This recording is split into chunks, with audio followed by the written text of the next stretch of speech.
Hey everyone, Tony here. Welcome back to my channel. Today I'm going to share the equipment I use for capturing video, how I position, power, and set up my action cam on my helmets. My action camera is this Akaso EK7000 Pro, and I always have it set to record in 1080p at 60 frames per second. This model can hold an SD card up to 64 gigs that fits a little over 7 hours of continuous video. I always carry a second SD card and will usually change them when I stop for lunch if I'm out for a full day of riding, just to be sure I don't lose all the video for the day in case something goes wrong with the camera. I have two different helmets for different riding conditions. The first is this Scorpion Adventure style helmet, and the other is this G-Max dirt bike style helmet. I placed the camera mount on the right side of the Scorpion to avoid the front vent, and I've slightly modified the G-Max helmet front vent area, securing the camera mount directly in the middle. Both mounts are held firmly in place using Sugru moldable glue. In both cases, I'm able to easily see the display on the back of the camera to tell what mode it's in and if the recording is active or not. I also have another 2018 model Akaso EK7000 with a 32 gig SD card I've attached to a selfie stick for capturing B-roll or for videoing when I'm away from my bike. I will seldom use the internal use batteries that came with the camera. It's a big hassle to charge them while riding, having to swap them out several times a day since they only have a run time of about 50 minutes each.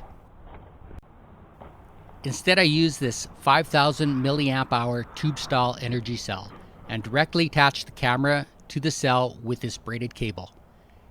This energy cell will give me over 10 hours of continuous video with a single charge. I prefer the tube style because it's lightweight and easier to attach to my helmets. To prevent the cable from getting hung up or caught pulling out of the camera, I secure it by wedging it into a slot in the mount and tightening the mounting bolt. I will either put the energy cell in my jacket top pocket, or when I'm not wearing my jacket, I will attach the cell and the cable to the right side of my G-Max helmet using electrical tape, or the visor of the Scorpion helmet using zip ties. There's one other modification to the weatherproof case I want to show as well. In order to attach the cord directly to the camera, I had to make a small hole in the side of the case. I did this by drawing on the case with a marker where the cable port is located on the camera while it was in the case.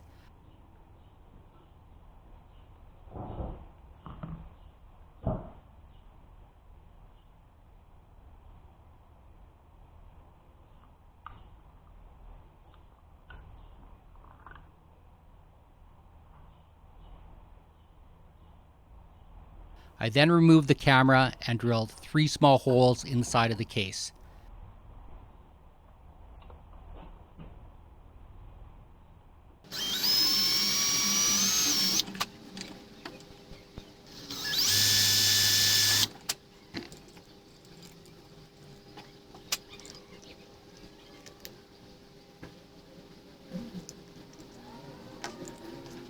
I used a Dremel to finish making the one larger hole that fits the end of the cable. You have to be really careful not to make the hole too big to be sure the case remains as weatherproof as possible. The tighter the cable end fits, the better.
Well, I think that just about covers everything with this video setup.